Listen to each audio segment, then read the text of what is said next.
ಪಶು ವೈದ್ಯಾಧಿಕಾರಿಗಳ ನೇಮಕಾತಿ ಅಕ್ರಮಕ್ಕೆ ಸಂಬಂಧಪಟ್ಟಂತೆ ನಾಪತ್ತೆಯಾಗಿದ್ದಂತಹ ಜ್ಞಾನೇಂದ್ರ ಕುಮಾರ್ ಕೊನೆಗೂ ಪ್ರತ್ಯಕ್ಷ.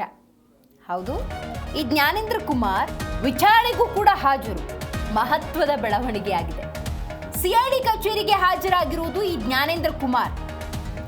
ಕೆಪಿಎಸ್ಸಿ ಅಕ್ರಮದ ಸಂಬಂಧ ವಿಚಾರಣೆಗೆ ಹಾಜರಾಗಿರುವುದು. ಕೆಪಿಎಸ್ಸಿ ಪರೀಕ್ಷಾ ನಿಯಂತ್ರಕರಾಗಿ ಸೇವೆ ಸಲ್ಲಿಸ್ತಾ ಇದ್ದಂತಹ ಜ್ಞಾನೇಂದ್ರ ಕುಮಾರ್ ಕಡೆಗೂ ಈ ವಿಚಾರಣೆಗೆ ಹಾಜರಾಗಿರೋದು ಪಶು ವೈದ್ಯಾಧಿಕಾರಿಗಳ ನೇಮಕಾತಿ ಅಕ್ರಮ ಪ್ರಕರಣದ ಮೇಜರ್ ಟ್ವಿಸ್ಟ್ ಅಂತಾನೆ ಹೇಳ್ಬೋದು.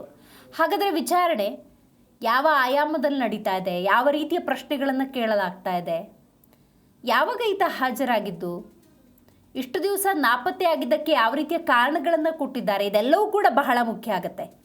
ಎಲ್ಲ ಆಯಾಮದಲ್ಲಿ ತನಿಖಾಧಿಕಾರಿ ರಾಘವೇಂದ್ರ ಹೆಗಡೆ ಮುಂದೆ ಹಾಜರಿರುವಂತಹ ಜ್ಞಾನೇಂದ್ರ ಕುಮಾರ್ ಯಾವ ರೀತಿಯ ಉತ್ತರವನ್ನು ಕೊಡ್ತಾರೆ ಅನ್ನೋದೇ ಸದ್ಯದ ಕುತೂಹಲ.